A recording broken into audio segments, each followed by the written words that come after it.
et merci d'être fidèle à notre jeu. Qui veut gagner des neurones?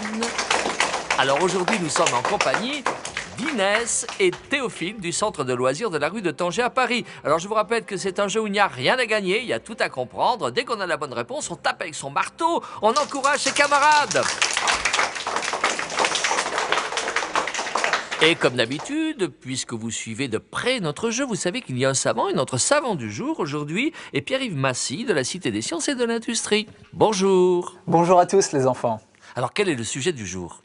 Aujourd'hui, nous allons parler de la science dans la vie quotidienne. Ah, la vie quotidienne. Alors dis-moi Inès, est-ce que tu as des choses à dire sur la vie quotidienne? Oui, j'étais un jour chez ma cousine et on avait bien fermé la porte et la porte, elle s'est ouverte.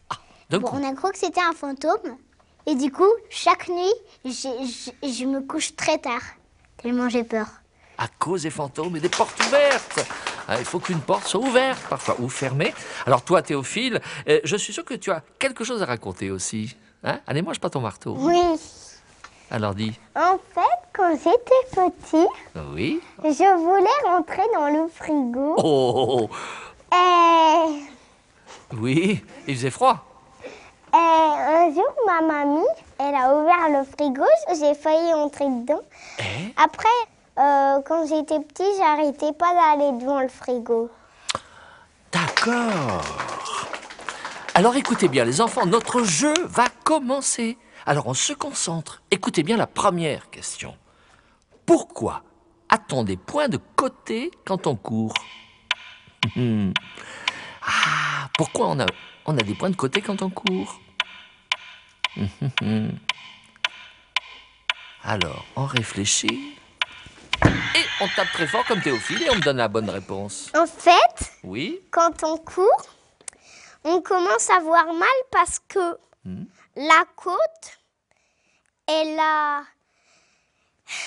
l'os, il a mal parce qu'on court trop vite pour que la côte, elle a trop mal, quoi, la côte. Trop mal à la côte, à l'os, à la côte, Bon, écoute, dans ce petit désordre bien sympathique, on va demander la bonne réponse à notre savant.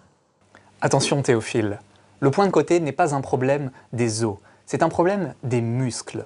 Ce que l'on appelle le point de côté est en fait une crampe.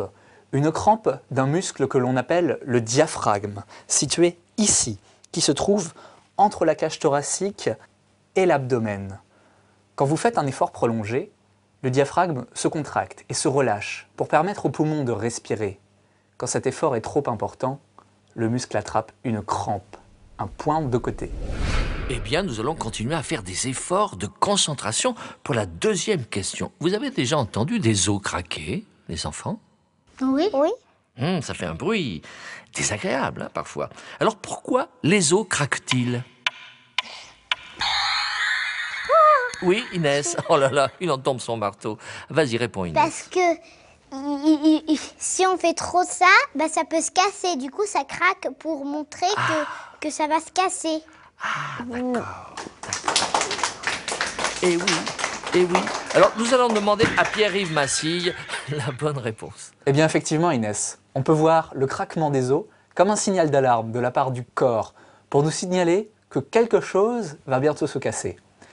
Mais en fait, ce ne sont pas les os qui craquent, ce sont les articulations qui émettent un bruit. Il faut savoir que nos articulations contiennent un liquide appelé la synovie. Et ce liquide contient un gaz.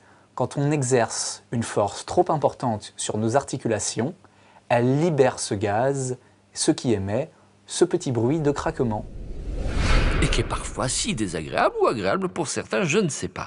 Écoutez bien les enfants, troisième question. Difficile. Pourquoi une bosse apparaît quand on se cogne la tête?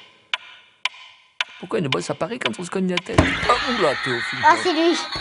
Il a tellement cogné fort, j'en ai une bosse moi-même. Parce que notre crâne, Oui. ça le cogne tellement fort que ça lui fait un petit peu mal, alors ça le gonfle un petit peu. Ah, salaud. Ça gonfle un petit peu quelque part la tête et ça fait une bosse. Voilà. Eh bien, c'est une explication laborieuse, mais très jolie. On va demander à notre savant du jour la bonne réponse. Tout à fait, Théophile. Mais comment se forme-t-elle? Comment se forme la bosse? La bosse, en fait, c'est ce que l'on appelle une contusion, c'est-à-dire un choc avec une absence de plaie.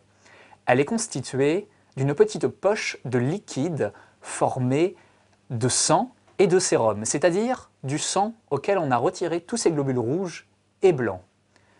Cette poche, cette bosse, peut se former à tous les endroits du corps. Simplement, on la voit beaucoup plus sur la tête, là où la peau est très irriguée et où elle est très fine et repose directement sur le crâne.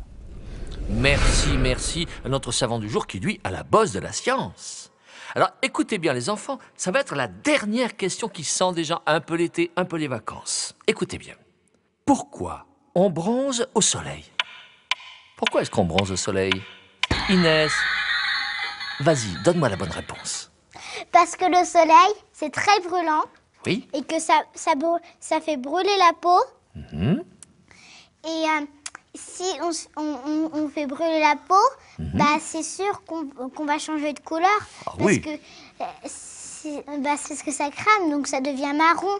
Parfois, le soleil peut être très dangereux, c'est vrai. On va demander à notre savant du jour ce qu'il pense de ta réponse.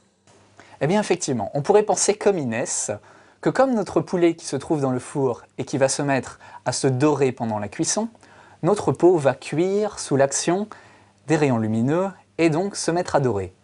En réalité, il n'en est rien. Notre peau ne cuit pas du tout sous l'action des rayons lumineux. Simplement, pour se protéger de certains rayons nocifs, et en particulier les rayons ultraviolets, elle va libérer une substance colorée que l'on appelle la mélanine. Chez certaines populations, la peau est naturellement colorée et donc ces populations sont naturellement protégées contre les rayons du soleil. Merci pour cette réponse pleine de couleurs et c'est ainsi que se termine notre jeu où vous avez vu il n'y a ni perdant ni gagnant. On a joué sérieusement, n'est-ce pas les enfants, sans se prendre au sérieux. Merci à Pierre-Yves Massy de la Cité des Sciences et de l'Industrie. Bravo à vous les enfants. Vous avez pu découvrir que la science n'est pas qu'une affaire de savants dans leur laboratoire. Observez autour de vous. Dans votre vie quotidienne, entrent en jeu de nombreux phénomènes scientifiques. À très bientôt. Et merci au Centre de loisirs de la rue de Tanger à Paris, à ses animateurs, bravo à Inès et à Théophile, et à la prochaine fois.